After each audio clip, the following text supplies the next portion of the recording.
And what's cool too about this film is, people kind of say, well, is this just a film about your family? It's like, no, this is a film about family. Hey, on this special episode of the Marvel at Jesus podcast, Joel Smallbone of For King and Country, one of the biggest names in contemporary Christian music, joins us to talk about his upcoming film, Unsung Hero. He tells about the heart behind his film and how he saw the character of Jesus displayed, plus how he and his band brother Luke didn't really get along when they were kids, and finally about their collaboration on an iconic 90s Christian song with the original writer. It's the Marvel at Jesus podcast from Life 90.5.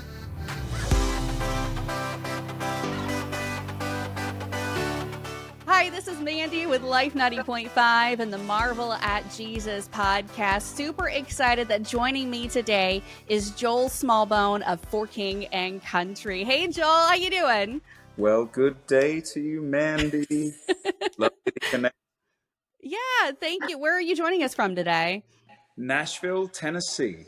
Of course. Tennessee. I'm actually at home today, which is a rarity during this season of life. So it's quite nice. Well, y'all are on the road a lot, so I'm glad you're getting some time at home. And can I hear that Southern accent just one more time, though, because that was nearly perfect. Well, I just want to say I'm thrilled to be on this podcast this morning with Mandy, talking about movies and Jesus and music. Yes.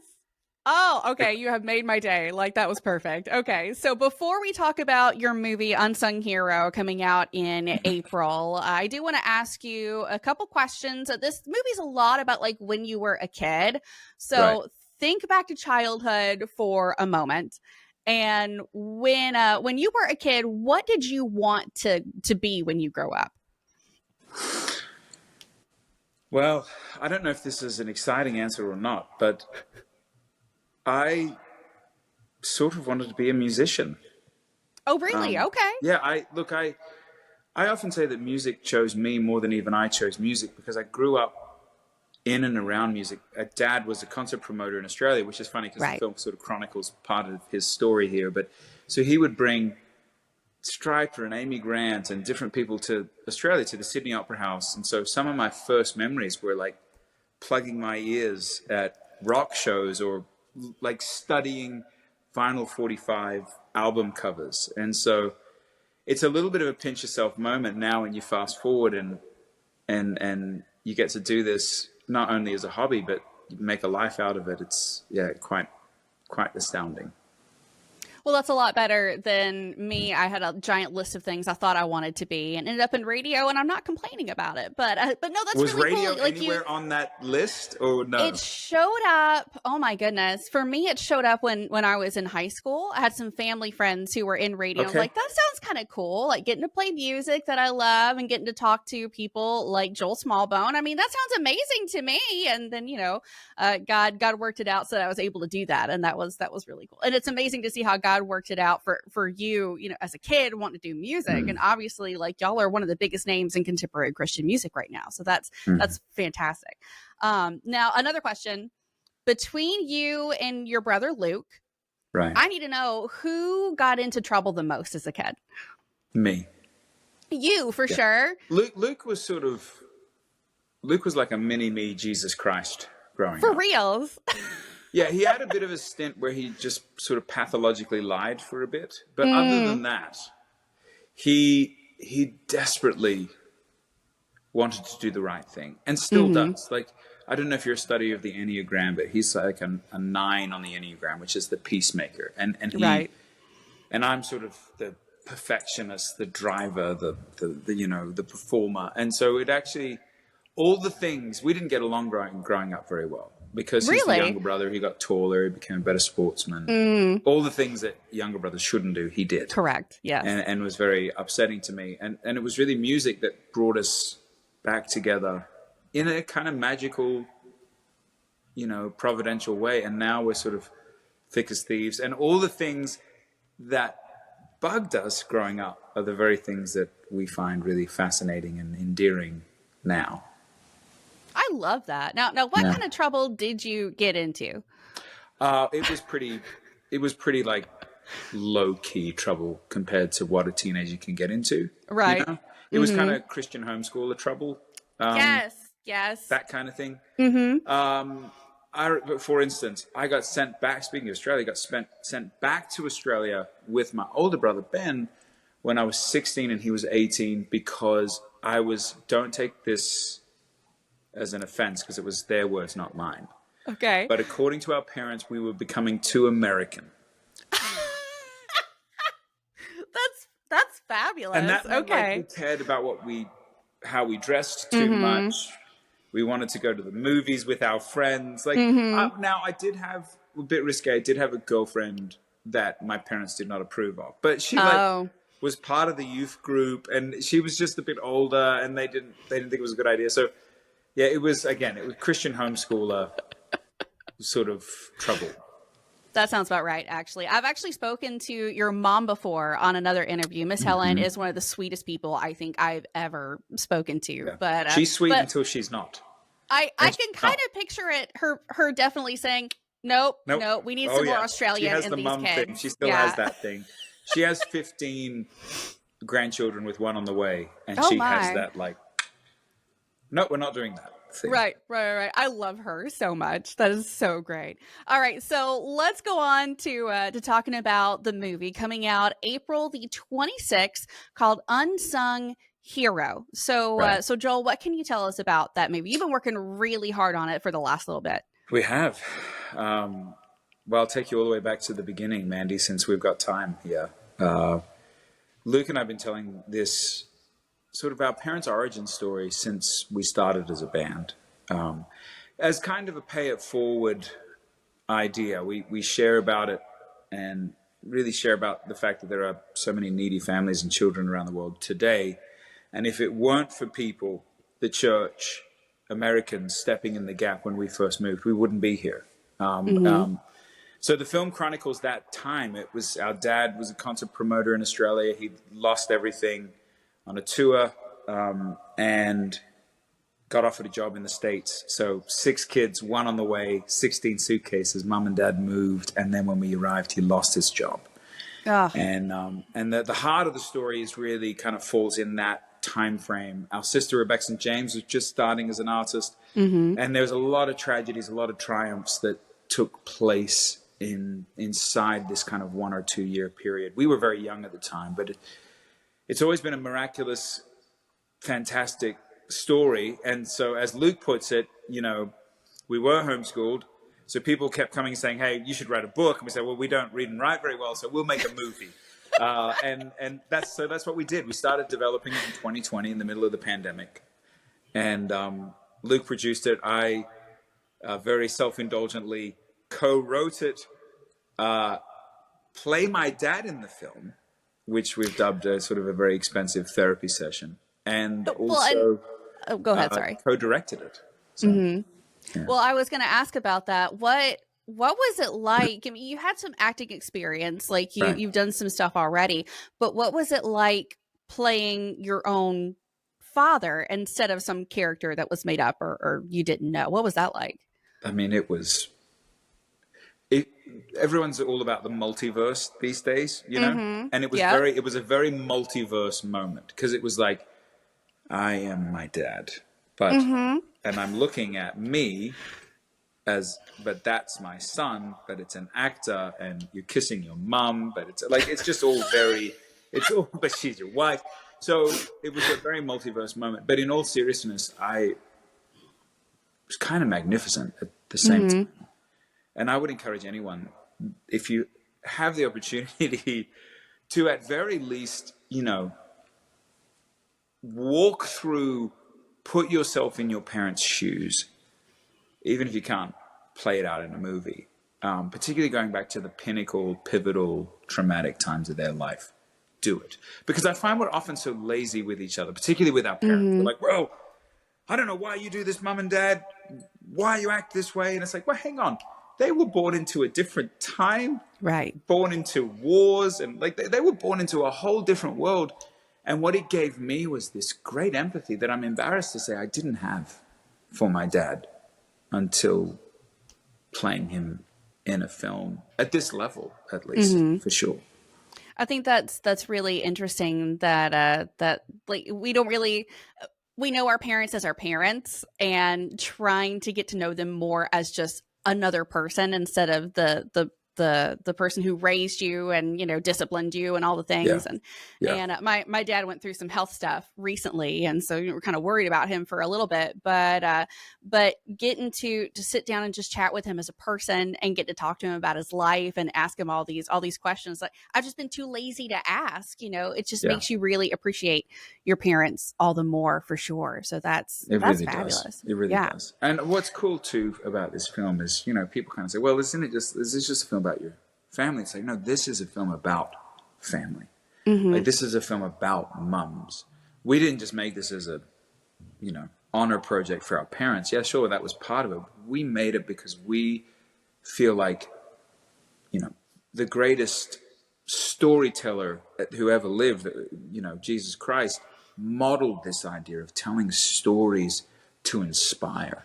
Yeah. And so that's the real heartbeat behind it. And we're really proud, even just with the screenings. It's like you see 18-year-old, 16-year-old girls, they just look at Rebecca and they go, she's the unsung hero. Mm-hmm. Or mums look at Helen and they go, she's the unsung hero. Or men, husbands and fathers look at David. Middle-aged men trying to navigate through life, and they go, he's an unsung hero of sorts. And so it's a real cool, while it's really intimate as a story, it feels very broad in its appeal and application. Yeah. Now, the story that you tell in Unsung Hero about your family, I mean, this is all stuff that happened years ago, a long time ago. But why do you think the story and the message is relevant for people in 2024 and beyond? You're right. It is it's a 90s story. I mean, obviously it's a true story, and different world in some ways then, particularly technologically. I think it's important because sometimes you have to look back to figure out where you're going. And number one. And number two, you'll find that the human story, while the environments have changed, the human story of struggle and hope and loss and love, these great tenets of what it means to be human, you can drop into Pride and Prejudice, or you can drop into The Chosen, or you can drop into a 90s film in this case, and you can see these themes and these threads still playing out today. Mm-hmm. And I think also there's a lot that is facing the family that 90s was a simpler time comparatively, Yeah. Mm-hmm. And I think there's something, again, in looking back, you can look back and go, wow, maybe we should be sitting around the dinner table singing grace and talking, or maybe I need to slow down a bit. Like, these things that were very real to life in our childhood, maybe there's something, I know for me, I've learned a lot through it in looking back. Maybe there's something for the viewer as well in their life.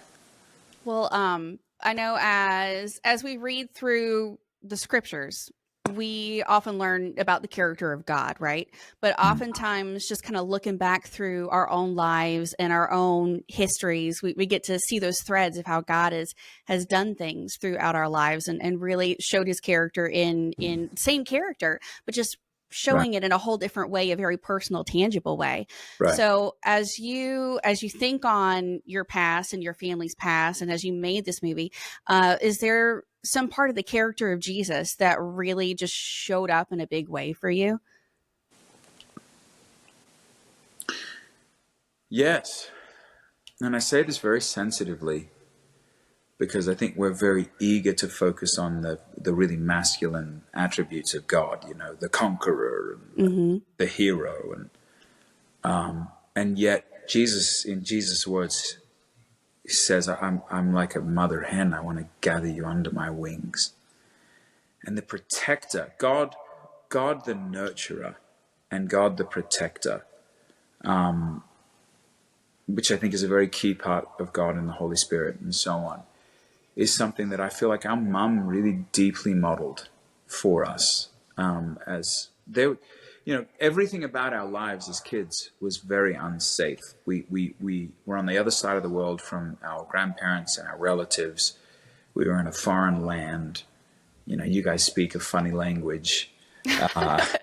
We financially were on the brink. We were sleeping on beds made out of clothes. We didn't know where the next meal was going to come from. We didn't have insurance. Mom, everything was unsafe. And yet the amount of safety we felt in our mum's love and in our dad's love was really, really profound. And so, yeah, I think the attribute of the nurturing nature of God is something that it's funny, I've never been asked that, Mandy, but it's something that I really feel like shines through in the film. I love that. And I can't wait to see that character of God on display in the film too. I mean, obviously your story is great and everything. And, but pointing to Jesus, I mean, that's really, I mean, the ultimate goal of what you're doing is showing how great God is and all of that. Well, it's so cool because it's like, it's all pointing back, right? Like the good and the bad and the ugly, it's all in its own strange way an expression of either the absence of God's goodness or the flow of God's goodness. And what's great about this story is that it feels like you really got to, it's not a pretty story in some ways, it's still a family film, no doubt, but we didn't shy away from the realities of what Dad was wrestling through at the time, and our own ego, our own pride, these sorts of things. But I actually felt by digging into those real human experiences of ego and pride, the things that tend to separate us from God, was part of what made the story so sort of vertical. It pointed to God so much more because we were actually going into some of the heavy layers of darkness, So we can't just watch this movie and expect everything to be sugar-coated. I think oftentimes in Christian films, we see a lot of things completely sugar-coated and not realistic in any way, but this is real. Of telling our own story was it was like, hey, we're not going to hide behind our story. Like we sort of, you own your own story, if you will. So it's like, we're going to tell this thing, kind of all warts and all. And I think we really did, Mum and Dad, to the point that Mum and Dad were pretty uneasy about it at points. Really? But came to the place and have come to the place of seeing the importance of portraying these moments. And they've been very valiant, and particularly Dad, in going, it's okay. Like you can share that. Yeah. Well, what is one thing that you hope people get out of watching Unsung Hero? So many things, but April 26th is the release date, like we mentioned. It's also our parents' 49th wedding anniversary. Oh, congrats to them. Yeah, so it's a Lionsgate, who's the distributor. They picked the date, and about a week later, I was on the phone with Mum, and I said, "Oh, they've picked the date, Mum. It's April 26th." And she says, "Oh, that's our wedding anniversary, right?" Aww. And I was like, yeah, that's why we did it. Right. But it was just this happy, I'd call it a coincidence, but I think it was more providence that it sort of a film that really honors marriage and honors the commitment of long-standing marriage, that it would fall on their anniversary. I think, but if I had to pick one thing, we've dubbed the 26th Family Day. You've got Mother's Day and Father's Day. We're creating our own holiday. April 26th is Family Day. And I think part of the reason we've done that is because really we want people to be inspired to dig deeper into their family. There's a great quote that spoiler alert, that comes up at the end of the film. It's a Mother Teresa paraphrase. And she says, if you want to change the world, go home and love your family.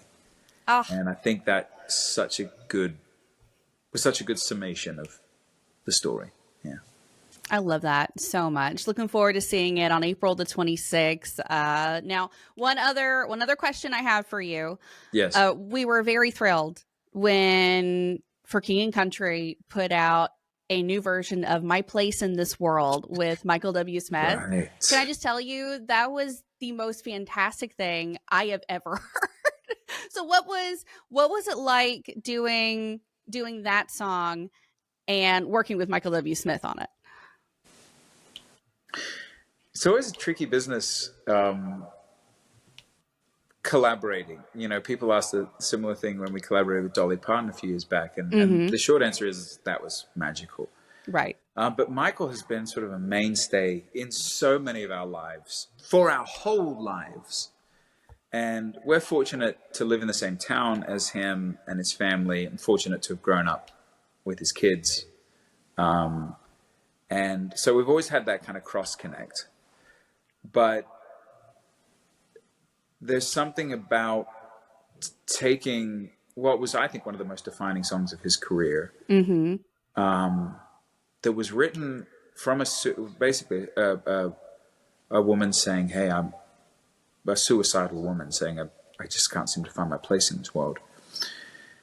And taking such a beloved song and reimagining it. I mean, it's sort of terrifying because you just want to honor it. You want to honor him, but you want to put your own spin on it. Right. And we just had this moment. I remember in the recording, we were like, wouldn't it be amazing if Michael actually showed up on this track and sung the chorus that you've heard so many times, but sung it sort of an octave down in this sort of quieter moment. How cool would that be? And what I'm so proud of, Mandy, is sometimes in creativity you have an idea, and then in the reality and the idea are two very different things.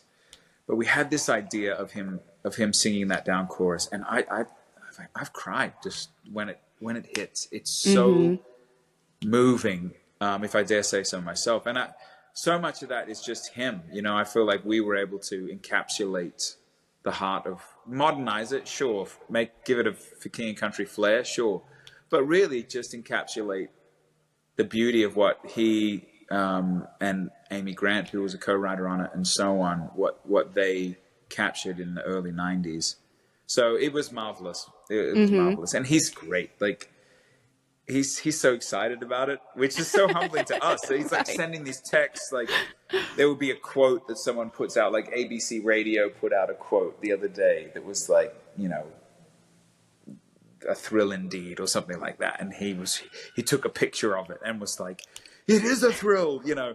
Right. So it's just cool to see someone at that age who's had so much success still be sort of childlike in it as well. Yeah, great experience. Well, you took that 90s song and just breathed some new life into it. We've actually played it some on our radio station, and listeners are just eating it up, just loving it. Not only the nostalgic people like me who remember it, but also just new people being introduced to the song. It's like, this is just so good. So thank you for making that effort, and thank you for bringing this 90s story of your family to film in Unsung Hero, releasing April the 26th. So where can people find out more about Unsung Hero? Hopefully you're just getting bombarded with it right now. Right. But you can go to unsungheromovie.com. Anywhere on our For King and Country platforms, you'll find a way through to it. You can find it through Lionsgate. You can find it through Kingdom Story Company. There's a lot of great avenues. But yeah, just search Unsung Hero. Hopefully it should be the first thing that pops up. You know? Well, thank you for joining me today so much. Like, this has been a great conversation, and we look forward to seeing the movie and everything else that you guys bring with For King and Country. Thank you so much. Thank you, Mandy.